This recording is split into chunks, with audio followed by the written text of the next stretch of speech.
Janasena party ఆవిర్భావానికి ముఖ్య కారణం ఒక నటుడిగా నేను మీ అందరికీ తెలుసు. నటుడిగా కాకముందు ఇదే తిరుపతిలో బాలాజీ నగర్లో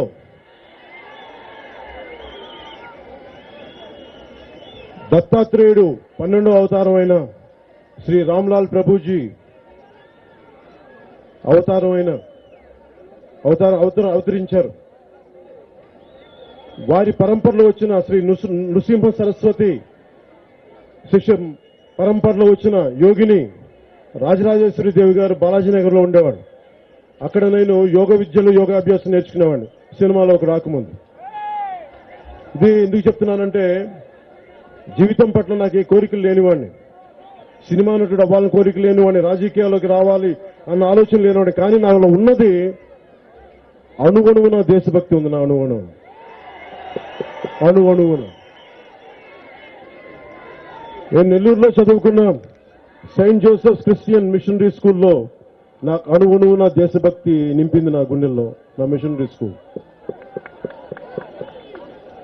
ఎందుకు చెప్తున్నానంటే చరిత్ర చదువుకుంటున్నప్పుడు ఎన్ని ప్రాణత్యాగాలు జరిగినాయి, ఎంతమంది ప్రాణాలు కోల్పోయారు, ఎంతమంది జీవితాలను పణంగా పెట్టారు. వారి జీవితాలను పణంగా పెట్టి మనకు వచ్చిన స్వాతంత్ర్యం ఇది. నాకున్నదల్లా ఒకే ఒక కన్సర్న్ ఉండేది నాకు జీవితం పట్ల. 100 సంవత్సరాల చెట్టును కూడా వెనక ముందు చూడకుండా నరికేస్తాం. ఒక 10 నెలలు కష్టపడి ఒక తేనె తిట్టు పెడితే 10 నిమిషాలు దాన్ని ఖాళీ చేస్తాం.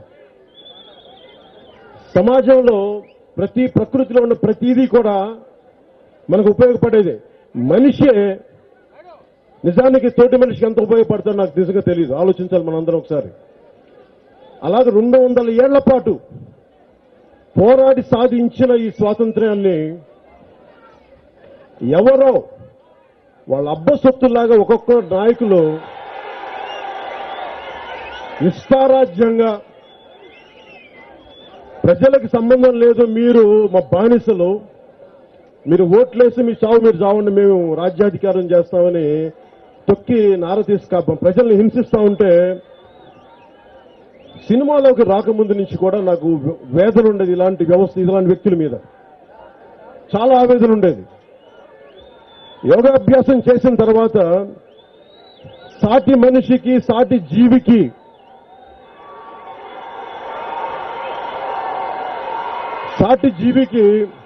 ఉపయోగపడని జీవితం దేనికి అనుకునేవాడిని. దాంట్లో భాగంగా చాలా చదివి, చరిత్ర చదివి, సామాజిక శాస్త్రం చదివి అధ్యయనంతో ఉన్న నాకు నటుడిగా అయిన తర్వాత నాకు అనిపించింది సినిమాలో డైలాగులు చెప్పడం చాలా తేలిక, అన్యాయాన్ని ఎదిరించడం తేలిక. నిజ జీవితంలో వచ్చి ఒక్క అడుగు ముందుకేయడం కన్నా కష్టం, చాలా దుర్లభం. ఆ ధైర్యం ఎందుకు నేను చేశానంటే ఎంతసేపు దేశం నాకేమిచ్చింది, సమాజం నాకేమిచ్చింది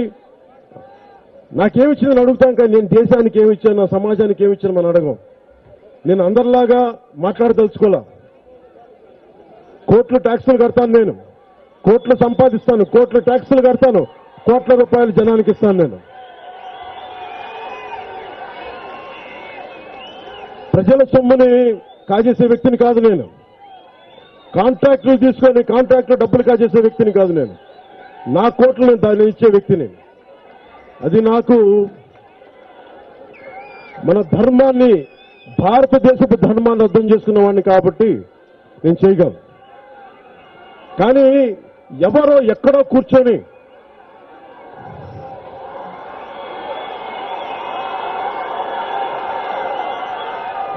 మోకాళ్ళ మీద కూర్చొని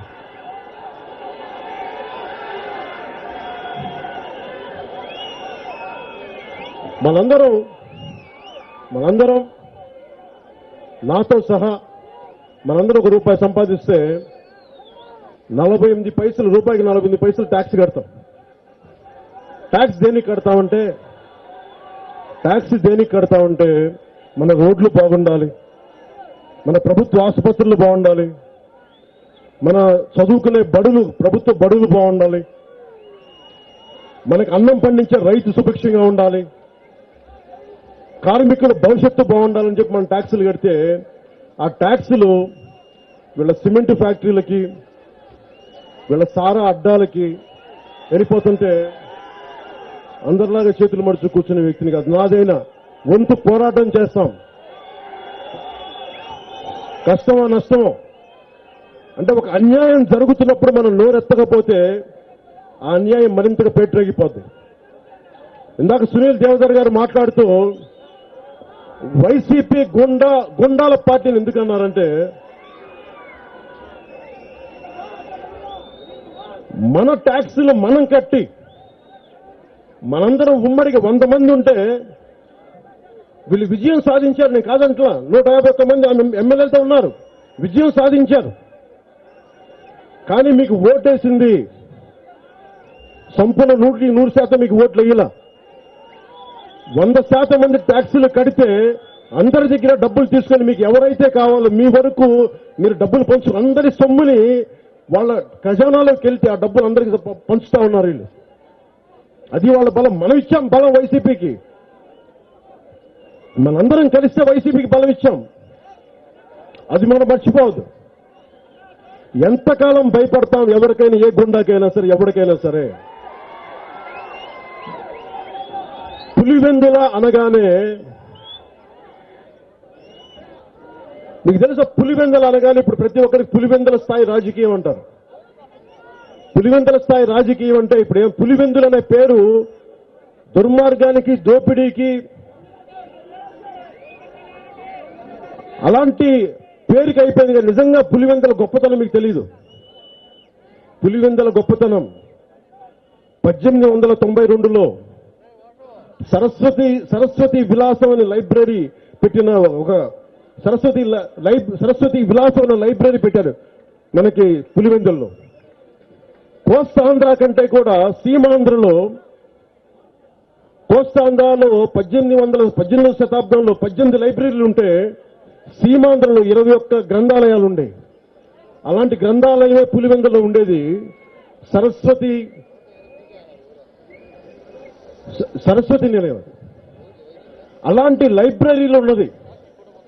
అలాంటి సీమ ఫ్యాక్షనిజానికి, గుండాయిజానికి, రౌడీజానికి మారిపేరిపోతే ఒక సగటు భారతీయుడిగా నాకు కడుపు మండుదు. నాకు ఎవడి మీద దౌర్జన్యం చేస్తారు మీరు? మానవ హక్కులు కాళ్ళ రాసిపోతా ఉన్నాయి మనకి. మీరు బాంబులు వేస్తా ఉంటారు మా మీద, దోపిడీలు చేస్తా ఉంటారు, అట్రాసిటీ కేసులు పెడతా ఉంటారు. వైసీపీ నాయకులకి తిరుపతి నడిపొడ్డు నుంచి నేను చెప్తున్నాను, చాలా పద్ధతిగానే చెప్తున్నాను, గుర్తుపెట్టుకోండి. ఇది కొత్త తరం, నవతరం. ఫ్యాక్షన్ గుండాగాళ్లకి భయపెట్టే వాళ్ళకి భయపడే వ్యక్తి పవన్ కళ్యాణ్ కాదు, గుర్తుపెట్టుకోండి. మా జన సైనికులు అంతకంటే కాదు, మా నాయకులు అంతకంటే కాదు, భారతీయ జనతా పార్టీ జనసేన నాయకులు మీకు భయపడే వ్యక్తులు కాదు. ఎదురు తిరుగుతాం, రోడ్ల మీదకి వస్తాం, చొక్కాలు పట్టుకొని లాగుతాం. మర్యాదగా ఉండాలి ఒక్కొక్కళ్ళు. మన పంచాయతీ ఎన్నికల్లో దేశం కోసం చనిపోయిన ఒక వ్యక్తి, దేశం కోసం ప్రాణాలు విడిచిన ఒక సైనికుడు రైల్వే కోడూరు దగ్గర మైసూరు వారి పల్లెలో పంచాయతీ ప్రాణాలు కోల్పోయిన మాజీ సైనికోద్యోగి ఆయన సతీమణి గెలిస్తే వారి మీద దాడులు, బెదిరింపులు, అంతటితో ఆక్క ఎక్కడ కోడూరులో పక్కనున్న 4 కిలోమీటర్ల దూరం ఉన్న రైల్వే కోడూరులో ఇవ్వాల్సిన ఈద్గాకి, ముస్లిం సమాజానికి ఇవ్వాల్సిన బరియల్ గ్రౌండ్ కి వాళ్ళు వెళ్ళి తీసుకెళ్లి పక్కనున్న కావాలని ఇబ్బంది పెట్టడానికి మైసూరు వారి పల్లెల్లో 17 ఎకరాల స్థలం అక్కడిచ్చారు. రైల్వే కోడూరులో అంత స్థలం, ప్రభుత్వ స్థలం పెట్టుకుని మైసూరు వారి పల్లెలో ఉన్న ఒక 17 ఎకరాల పోరంబోకు భూమిని ఆ పంచాయతీ నిర్ణయించింది. అక్కడ స్థానికంగా మన జనాభా పెరుగుతా ఉంది, ప్రాథమిక విద్య పాఠశాల సరిపోవట్లేదు, దాన్ని పెంచుదాం, తరగతులు పెంచుదాం, ఆట తరగతులకి మనకి ఆట విడుపు కేంద్రాలు పెడదాం, క్రీడా స్థలాలు పెడదాం అని అనుకుంటే దానికి ముస్లిం సమాజం మధ్య, అక్కడున్న స్థానికంగా ఉన్న సమాజం మధ్య గొడవ పెట్టడానికి వైసీపీ వేసిన ఎత్తుగడ ఇంకెక్కడ స్థలం లేనట్టుగా తీసుకెళ్లి ముస్లిం సమాజానికి నువ్వు అక్కడ గెలిచిన వ్యక్తులకి గొడవ పెట్టే విధానం. ఈ పద్ధతి కొద్ది సంవత్సరాల క్రితం అయితే మనం ఆలోచించే మనకి భయం ఉండేది. నేను ఈ రోజున వైసీపీ నాయకులు చెప్తా ఉన్నాను, మీరు ఇలాంటి పిచ్చి పిచ్చి వేషాలు వేసి సమాజాన్ని విచ్ఛిన్నం చేసే పరిస్థితులు వస్తే మిమ్మల్ని రోడ్లకి ఇచ్చే పరిస్థితులు దరిదాపులో దయచేసి మర్చిపోకండి మీరు.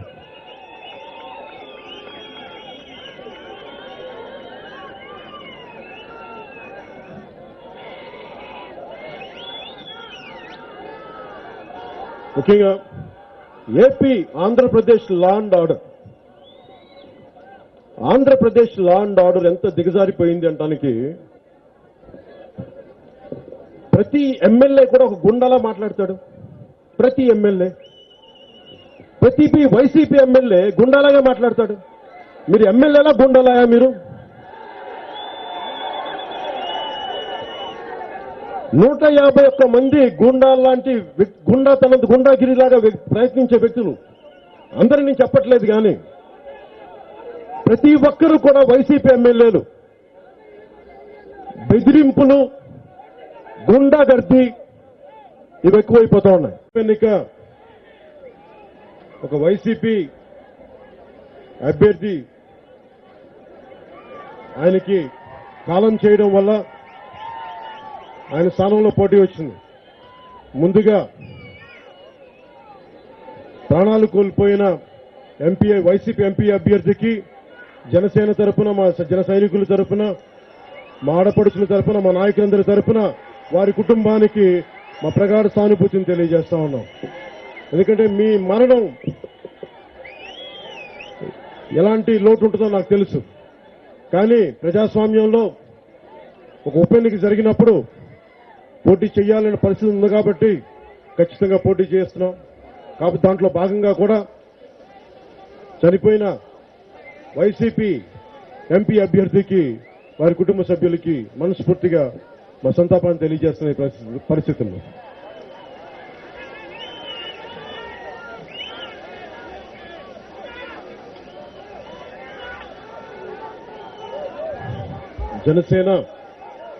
జనసేన పార్టీ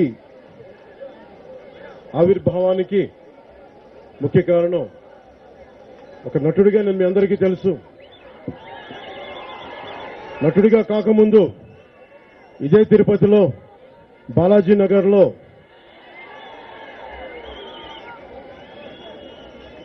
దత్తాత్రేయుడు 12వ అవతారమైన శ్రీ రామ్లాల్ ప్రభుజీ అవతరించారు. వారి పరంపరలో వచ్చిన శ్రీ నృసింహ సరస్వతి శిష్య పరంపరలో వచ్చిన యోగిని రాజరాజేశ్వరి దేవి గారు బాలాజీనగర్లో ఉండేవాడు. అక్కడ నేను యోగ విద్యలు, యోగాభ్యాసం నేర్చుకునేవాడిని సినిమాలోకి రాకముందు. ఇది ఎందుకు చెప్తున్నానంటే, జీవితం పట్ల నాకు ఏ కోరికలు లేనివాడిని, సినిమా నటుడు అవ్వాలని కోరిక లేనివాడిని, రాజకీయాల్లోకి రావాలి అన్న ఆలోచన లేనివాడిని. కానీ నాలో ఉన్నది అణువణువున దేశభక్తి ఉంది. నా అణువణువున నేను నెల్లూరులో చదువుకున్న సెయింట్ జోసెఫ్స్ క్రిస్టియన్ మిషనరీ స్కూల్లో నాకు అణువణువున దేశభక్తి నింపింది నా గుండెల్లో, నా మిషనరీ స్కూల్. ఎందుకు చెప్తున్నానంటే, చరిత్ర చదువుకుంటున్నప్పుడు ఎన్ని ప్రాణత్యాగాలు జరిగినాయి, ఎంతమంది ప్రాణాలు కోల్పోయారు, ఎంతమంది జీవితాలను పణంగా పెట్టారు. వారి జీవితాలను పణంగా పెట్టి మనకు వచ్చిన స్వాతంత్ర్యం ఇది. నాకున్నదల్లా ఒకే ఒక కన్సర్న్ ఉండేది నాకు జీవితం పట్ల. 100 సంవత్సరాల చెట్టును కూడా వెనక ముందు చూడకుండా నరికేస్తాం. ఒక 10 నెలలు కష్టపడి ఒక తేనె తిట్టు పెడితే 10 నిమిషాలు దాన్ని ఖాళీ చేస్తాం. సమాజంలో ప్రకృతిలో ఉన్న ప్రతిదీ కూడా మనకు ఉపయోగపడేది. మనిషే నిజానికి తోటి మనిషికి ఎంత ఉపయోగపడతాడో నాకు నిజంగా తెలియదు. ఆలోచించాలి మనందరం ఒకసారి. అలాగే 200 ఏళ్ల పాటు పోరాడి సాధించిన ఈ స్వాతంత్ర్యాన్ని ఎవరో వాళ్ళ అబ్బసొత్తులాగా ఒక్కొక్క నాయకులు నిష్ఠారాజ్యంగా ప్రజలకు సంబంధం లేదు, మీరు మా బానిసలు, మీరు ఓట్లేసి మీ చావు మీరు చావండి, మేము రాజ్యాధికారం చేస్తామని తొక్కి నార ప్రజల్ని హింసిస్తా ఉంటే సినిమాలోకి రాకముందు నుంచి కూడా నాకు వేదన ఉండేది. ఇలాంటి వ్యవస్థ, ఇలాంటి వ్యక్తుల మీద చాలా ఆవేదన ఉండేది. యోగాభ్యాసం చేసిన తర్వాత సాటి మనిషికి, సాటి జీవికి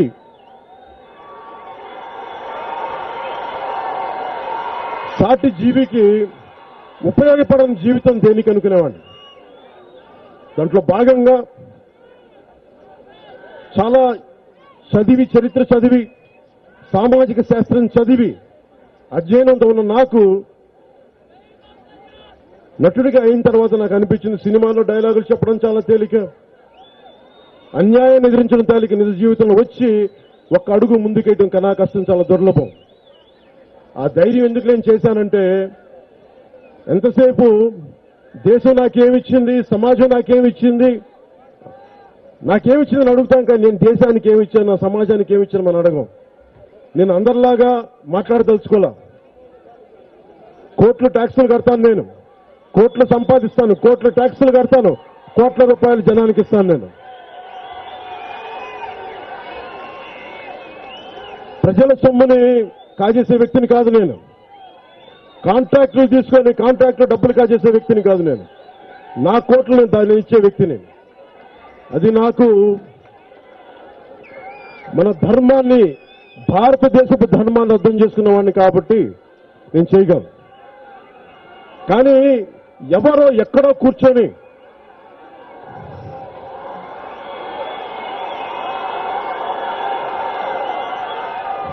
మోకాళ్ళ మీద కూర్చొని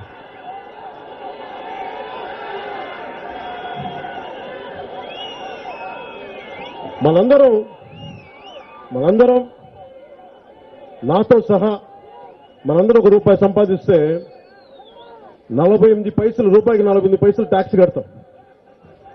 ట్యాక్స్ దేనికి కడతామంటే మన రోడ్లు బాగుండాలి, మన ప్రభుత్వ ఆసుపత్రులు బాగుండాలి, మన చదువుకునే ప్రభుత్వ బడులు బాగుండాలి, మనకు అన్నం పండించే రైతు సుభిక్షంగా ఉండాలి, కార్మికుల భవిష్యత్తు బాగుండాలని చెప్పి మనం ట్యాక్సులు కడితే, ఆ ట్యాక్సులు వీళ్ళ సిమెంట్ ఫ్యాక్టరీలకి, వీళ్ళ సారా అడ్డాలకి వెళ్ళిపోతుంటే అందరిలాగా చేతులు మడుచు కూర్చునే వ్యక్తిని కాదు. నాదైనా వంతు పోరాటం చేస్తాం. కష్టమో నష్టమో అంటే ఒక అన్యాయం జరుగుతున్నప్పుడు మనం నోరెత్తకపోతే ఆ అన్యాయం మరింతగా పేటరేగిపోద్ది. ఇందాక సునీల్ దేవధర్ గారు మాట్లాడుతూ వైసీపీ గుండాల పార్టీని ఎందుకన్నారంటే, మన ట్యాక్సులు మనం కట్టి మనందరం ఉమ్మడిగా 100 మంది ఉంటే వీళ్ళు విజయం సాధించారు. నేను కాదంట్లా, 151 మంది ఎమ్మెల్యేలతో ఉన్నారు, విజయం సాధించారు. కానీ మీకు ఓటేసింది సంపూర్ణ 100% మీకు ఓట్లు వేయాల. 100% మంది ట్యాక్సులు కడితే అందరి దగ్గర డబ్బులు తీసుకొని మీకు ఎవరైతే కావాలో మీ వరకు మీరు డబ్బులు పంచు, అందరి సొమ్ముని వాళ్ళ ఖజానాలోకి వెళ్తే ఆ డబ్బులు అందరికీ పంచుతా ఉన్నారు వీళ్ళు. అది వాళ్ళ బలం. మనం ఇచ్చాం బలం వైసీపీకి, మనందరం కలిస్తే వైసీపీకి బలం ఇచ్చాం. అది మనం మర్చిపోవద్దు. ఎంతకాలం భయపడతాం ఎవరికైనా, ఏ గుండాకైనా సరే, ఎవరికైనా సరే. పులివెందుల అనగానే మీకు తెలుసా, పులివెందుల అనగానే ఇప్పుడు ప్రతి ఒక్కరికి పులివెందుల స్థాయి రాజకీయం అంటారు. పులివెందుల స్థాయి రాజకీయం అంటే ఇప్పుడు ఏం, పులివెందులు అనే పేరు దుర్మార్గానికి, దోపిడీకి, అలాంటి పేరుకి అయిపోయింది. కానీ నిజంగా పులివెందుల గొప్పతనం మీకు తెలీదు. పులివెందుల గొప్పతనం 1892లో సరస్వతి విలాసం అనే లైబ్రరీ పెట్టిన, ఒక సరస్వతి విలాసం అనే లైబ్రరీ పెట్టారు. మనకి పులివెందుల్లో. కోస్తాంధ్ర కంటే కూడా సీమాంధ్రలో, కోస్తాంధ్రలో 18వ శతాబ్దంలో 18 లైబ్రరీలు ఉంటే సీమాంధ్రలో 21 గ్రంథాలయాలు ఉండేవి. అలాంటి గ్రంథాలయమే పులివెందులో ఉండేది. సరస్వతి నిలయం. అలాంటి లైబ్రరీలు ఉన్నది. అలాంటి సీమ ఫ్యాక్షనిజానికి, గుండాయిజానికి, రౌడీజానికి మారిపేరిపోతే ఒక సగటు భారతీయుడిగా నాకు కడుపు మండుదు. నాకు ఎవడి మీద దౌర్జన్యం చేస్తారు మీరు? మానవ హక్కులు కాలరాసిపోతా ఉన్నాయి మనకి. మీరు బాంబులు వేస్తా ఉంటారు మా మీద, దోపిడీలు చేస్తా ఉంటారు, అట్రాసిటీ కేసులు పెడతా ఉంటారు. వైసీపీ నాయకులకి తిరుపతి నడిపొడ్డు నుంచి నేను చెప్తున్నాను, చాలా పద్ధతిగానే చెప్తున్నాను, గుర్తుపెట్టుకోండి. ఇది కొత్త తరం, నవతరం. ఫ్యాక్షన్ గుండాలకి,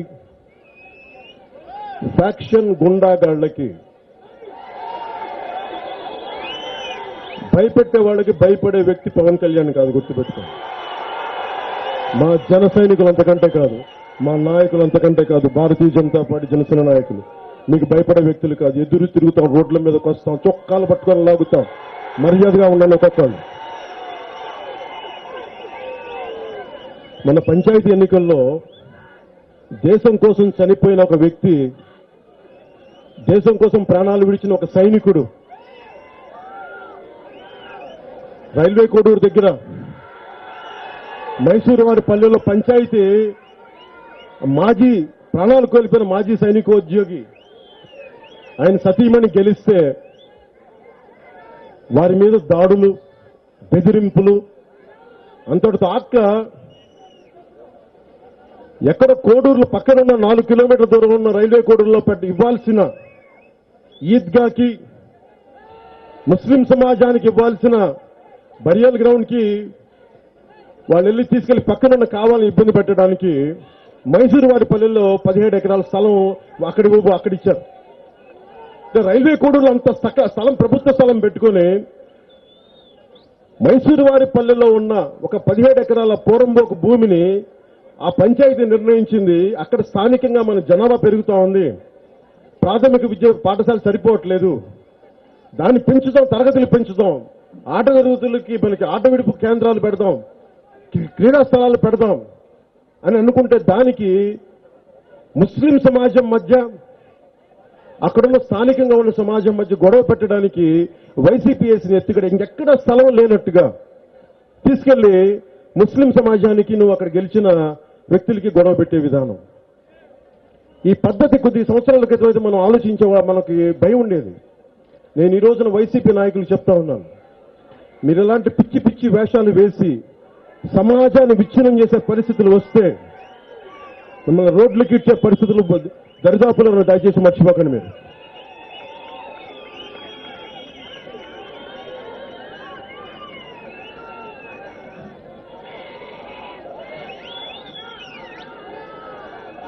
ముఖ్యంగా AP, Andhra Pradesh law and order, Andhra Pradesh law and order ఎంత దిగజారిపోయింది అంటానికి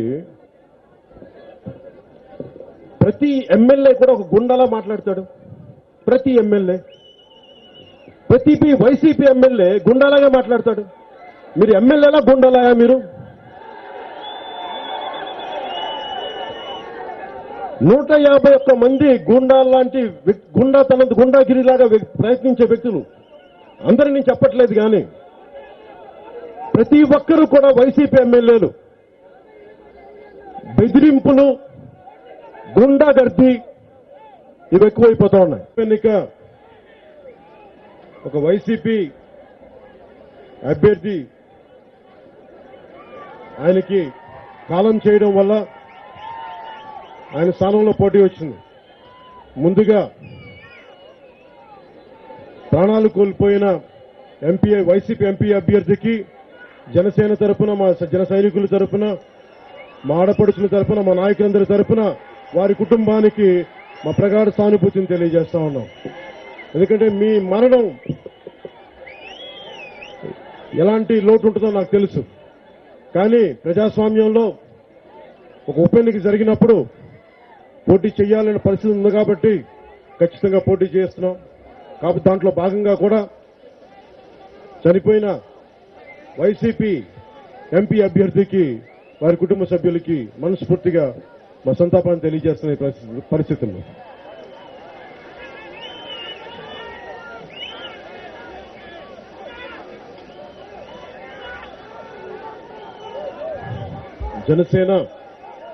జనసేన పార్టీ ఆవిర్భావానికి ముఖ్య కారణం ఒక నటుడిగా నేను మీ అందరికీ తెలుసు. నటుడిగా కాకముందు ఇదే తిరుపతిలో బాలాజీ నగర్లో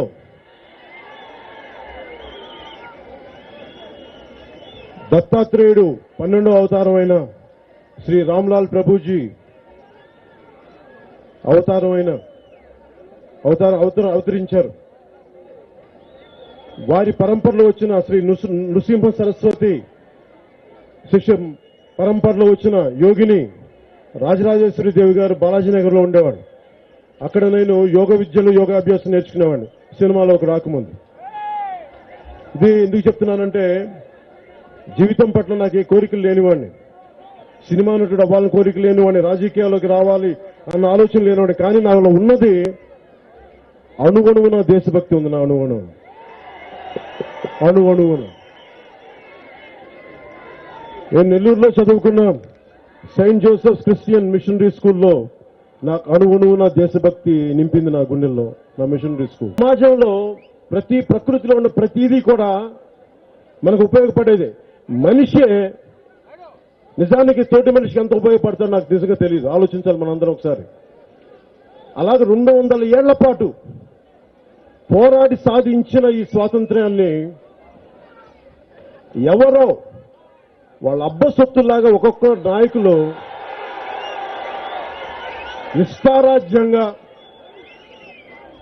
ప్రజలకు సంబంధం లేదు, మీరు మా బానిసలు, మీరు ఓట్లేసి మీ చావు మీరు చావండి, మేము రాజ్యాధికారం చేస్తామని తొక్కి నార తీసుకు ప్రజల్ని హింసిస్తా ఉంటే సినిమాలోకి రాకముందు నుంచి కూడా నాకు వేదన ఉండేది. ఇలాంటి ఇలాంటి వ్యక్తుల మీద చాలా ఆవేదన ఉండేది. యోగాభ్యాసం చేసిన తర్వాత సాటి మనిషికి, సాటి జీవికి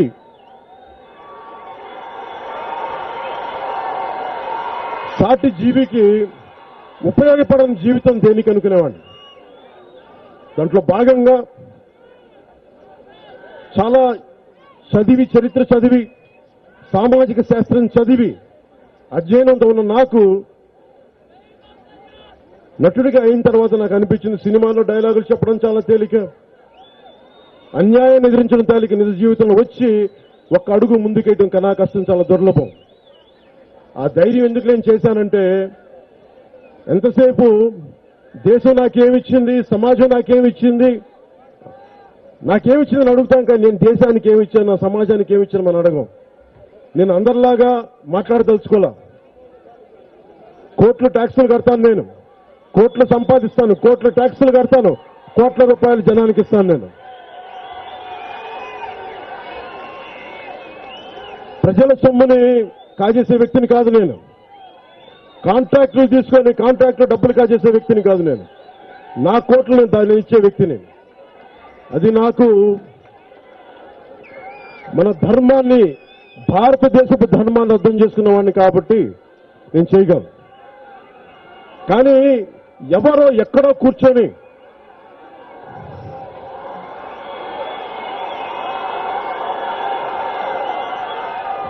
మోకాళ్ళ మీద కూర్చొని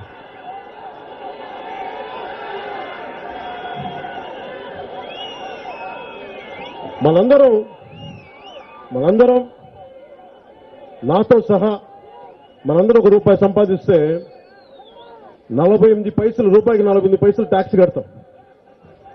ట్యాక్స్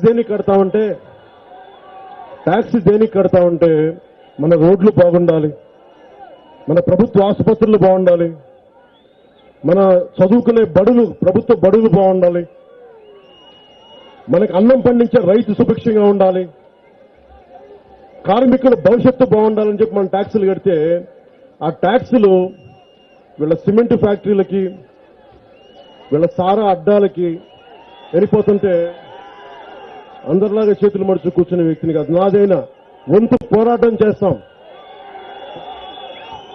కష్టమో నష్టమో అంటే ఒక అన్యాయం జరుగుతున్నప్పుడు మనం నోరెత్తకపోతే ఆ అన్యాయం మరింతగా పేటరేగిపోద్ది. ఇందాక సునీల్ దేవధర్ గారు మాట్లాడుతూ వైసీపీ గుండాల పార్టీని ఎందుకన్నారంటే, మన ట్యాక్సులు మనం కట్టి మనందరం ఉమ్మడిగా 100 మంది ఉంటే వీళ్ళు విజయం సాధించారు. నేను కాదంట్లా, 151 మంది ఎమ్మెల్యేలతో ఉన్నారు, విజయం సాధించారు. కానీ మీకు ఓటేసింది సంపూర్ణ 100% మీకు ఓట్లు వేయాల. 100% మంది ట్యాక్సులు కడితే అందరి దగ్గర డబ్బులు తీసుకొని మీకు ఎవరైతే కావాలో మీ వరకు మీరు డబ్బులు పంచు, అందరి సొమ్ముని వాళ్ళ ఖజానాలోకి వెళ్తే ఆ డబ్బులు అందరికీ పంచుతా ఉన్నారు వీళ్ళు. అది వాళ్ళ బలం. మనం ఇచ్చాం బలం వైసీపీకి, మనందరం కలిస్తే వైసీపీకి బలం ఇచ్చాం. అది మనం మర్చిపోవద్దు. ఎంతకాలం భయపడతాం ఎవరికైనా, ఏ గుండాకైనా సరే, ఎవరికైనా సరే. పులివెందుల అనగానే మీకు తెలుసా, పులివెందుల అనగానే ఇప్పుడు ప్రతి ఒక్కరికి పులివెందుల స్థాయి రాజకీయం అంటారు. పులివెందుల స్థాయి రాజకీయం అంటే ఇప్పుడు ఏం, పులివెందులు అనే పేరు దుర్మార్గానికి, దోపిడీకి, అలాంటి పేరుకి అయిపోయింది. కానీ నిజంగా పులివెందుల గొప్పతనం మీకు తెలీదు. పులివెందుల గొప్పతనం 1892లో సరస్వతి విలాసం అనే లైబ్రరీ పెట్టిన ఒక సరస్వతి విలాసం అనే లైబ్రరీ పెట్టారు మనకి పులివెందుల్లో. కోస్తాంధ్ర కంటే కూడా సీమాంధ్రలో, కోస్తాంధ్రలో 18వ శతాబ్దంలో 18 లైబ్రరీలు ఉంటే సీమాంధ్రలో 21 గ్రంథాలయాలు ఉండే. అలాంటి గ్రంథాలయమే పులివెందులో ఉండేది. సరస్వతి నిలయం. అలాంటి లైబ్రరీలో ఉన్నది. అలాంటి సీమ ఫ్యాక్షనిజానికి, గుండాయిజానికి, రౌడీజానికి మారిపేరిపోతే ఒక సగటు భారతీయుడిగా నాకు కడుపు మండుదు. నాకు ఎవడి మీద దౌర్జన్యం చేస్తారు మీరు? మానవ హక్కులు కాళ్ళ రాసిపోతా ఉన్నాయి మనకి. మీరు బాంబులు వేస్తా ఉంటారు మా మీద, దోపిడీలు చేస్తా ఉంటారు, అట్రాసిటీ కేసులు పెడతా ఉంటారు. వైసీపీ నాయకులకి తిరుపతి నడిపొడ్డు నుంచి నేను చెప్తున్నాను, చాలా పద్ధతిగానే చెప్తున్నాను, గుర్తుపెట్టుకోండి. ఇది కొత్త తరం, నవతరం. ఫ్యాక్షన్ గుండాగాళ్లకి భయపెట్టే వాళ్ళకి భయపడే వ్యక్తి పవన్ కళ్యాణ్ కాదు, గుర్తుపెట్టుకోండి. మా జన సైనికులు అంతకంటే కాదు, మా నాయకులు అంతకంటే కాదు, భారతీయ జనతా పార్టీ జనసేన నాయకులు మీకు భయపడే వ్యక్తులు కాదు. ఎదురు తిరుగుతాం, రోడ్ల మీదకి వస్తాం, చొక్కాలు పట్టుకొని లాగుతాం. మర్యాదగా ఉండండి ఒక్కొక్కళ్ళు. మన పంచాయతీ ఎన్నికల్లో దేశం కోసం చనిపోయిన ఒక వ్యక్తి, దేశం కోసం ప్రాణాలు విడిచిన ఒక సైనికుడు రైల్వే కోడూరు దగ్గర మైసూరు వారి పల్లెలో పంచాయతీ ప్రాణాలు కోల్పోయిన మాజీ సైనికోద్యోగి ఆయన సతీమణి గెలిస్తే వారి మీద దాడులు, బెదిరింపులు, అంతటితో ఆక్క ఎక్కడ కోడూరులో పక్కనున్న 4 కిలోమీటర్ల దూరం ఉన్న రైల్వే కోడూరులో ఇవ్వాల్సిన ఈద్గాకి, ముస్లిం సమాజానికి ఇవ్వాల్సిన బరియల్ గ్రౌండ్ కి వాళ్ళు వెళ్ళి తీసుకెళ్లి పక్కనున్న కావాలని ఇబ్బంది పెట్టడానికి మైసూరు వారి పల్లెల్లో 17 ఎకరాల స్థలం అక్కడిచ్చారు. రైల్వే కోడూరులో అంత స్థలం, ప్రభుత్వ స్థలం పెట్టుకుని మైసూరు వారి పల్లెలో ఉన్న ఒక 17 ఎకరాల పోరంబోకు భూమిని ఆ పంచాయతీ నిర్ణయించింది. అక్కడ స్థానికంగా మన జనాభా పెరుగుతా ఉంది, ప్రాథమిక విద్య పాఠశాల సరిపోవట్లేదు, దాన్ని పెంచుదాం, తరగతులు పెంచుదాం, ఆట తరగతులకి మనకి ఆట విడుపు కేంద్రాలు పెడదాం, క్రీడా స్థలాలు పెడదాం, అని అనుకుంటే దానికి ముస్లిం సమాజం మధ్య అక్కడున్న స్థానికంగా ఉన్న సమాజం మధ్య గొడవ పెట్టడానికి వైసీపీ వేసిన ఎత్తుగడ ఇంకెక్కడ స్థలం లేనట్టుగా తీసుకెళ్లి ముస్లిం సమాజానికి నువ్వు అక్కడ గెలిచిన వ్యక్తులకి గొడవ పెట్టే విధానం. ఈ పద్ధతి కొద్ది సంవత్సరాల క్రితం అయితే మనం ఆలోచించే మనకి భయం ఉండేది. నేను ఈ రోజున వైసీపీ నాయకులు చెప్తా ఉన్నాను, మీరు ఇలాంటి పిచ్చి పిచ్చి వేషాలు వేసి సమాజాన్ని విచ్ఛిన్నం చేసే పరిస్థితులు వస్తే మిమ్మల్ని రోడ్లకి ఇచ్చే పరిస్థితులు దరిదాపులను దయచేసి మర్చిపోకండి మీరు.